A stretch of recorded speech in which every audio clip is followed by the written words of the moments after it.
ሰግጥ ምንድነው እንዴት ታየዋለህ የሚል ጥያቄ ኮሜንት ላይ ይቻለው መልስ ልስጥበት። ቋንቋ ይወለዳል፣ ያድጋል፣ ይሻሻላል፣ ይሞታል። ትውልዱም እድገቱም መሻሻሉም በህብረተሰብ ውስጥ ነው። በህብረተሰብ የዕለት ተዕለት ህይወት ባህሉ ነገረ ስራው ሁሉ የዛ ጥርቅም ውጤት ነው ቋንቋ። እና ቋንቋ ዳይናሚዝም አለው። የሚወለድበት ጊዜ አለው፣ የሚሞትበትም ጊዜ አለው ነው። እንዳይሞት መከላከል ደግሞ እሱ የተለያየ ስራ ይፈልጋል። ግን ሰግጥ ሲል መጣ አዶናይ። ሰግጥ ማለት ገግም ማለት ነው። እኔ ልጅ ሆኜ የማውቀው ገገማ ነው ከሌ ሲባል ማለት ትምህርትም ከሆነ ትምህርቱ በደንብ ይማራል፣ ገንዘብም ሲይዝ በደንብ ሲሪየስ ነው እንደማለት ገገማ ነው። አይሰማም።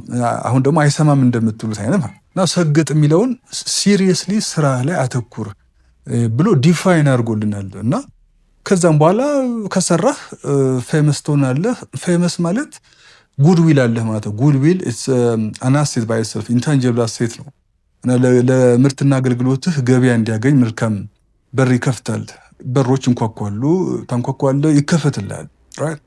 እና ታኩርና ሮፍናን የሚባሉ ሁለት ሰዎች አይ ቲንክ ሮፍናን ያው እንደሚታወቀው የሙዚቃ ሰው ነው። ታኩር ደግሞ ቲክቶከር እና ድራማውን አያለሁ እስ ጉድ ጥሩ እየሄደ ነው። እና ግን ሰግጥን አልደግፈውም ብለው ሲሉ አለመደገፍ ይቻላል። ግን እኔ የምለው ዛሬ የአየር ጠባዩ ጭጋጋማ ነው ተብሎ ሜትሮሎጂ ሲነግረን አይ ጭጋጋማ መባሉን እቃወማለሁ አልደግፍም ልትል ትችላለህ እንዴ? ከማህበረሰብ ህግጋት ልትወጣ አትችልም። ህብረተሰብ የሰጠን ትቀበልና አንተ አዶፕት ታደርገዋለህ። ላለመቀበል አንዳንዴም እንትን የለህም፣ እድል የለህም። ጣሊያን ኢትዮጵያ ውስጥ 5 ዓመት ሲቆይ ከጣሊያን የወረስናቸው ቃላቶች አሉ።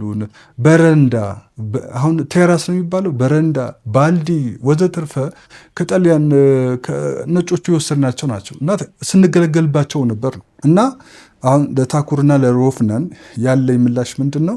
እኔ አዶናይ ለመከላከል ሳይሆን ሪያሊቲው ጥያቄም ስለተጠየቀ ነው። የራሳችሁን ቃል ፍጠሩና ፕሮሞት አድርጉት። ዜን ህብረተሰብ ከተቀበላችሁ እኛም ያን ጊዜ እናንተን እንቀበላለን ነው። ለጊዜው ግን ህብረተሰብ ተቀብሎታል የሰግጥን ነገር። ሶ ዊ አዶፕት።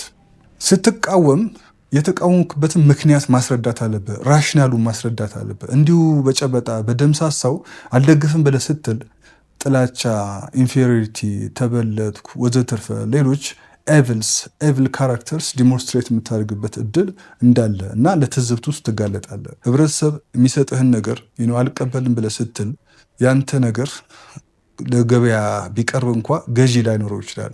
እና እዚህ ላይ ጥንቃቄ ማድረግ እንደሚያስፈልግ ነው የምረዳው። እችን ለማለት ነው። ይኸው ነው።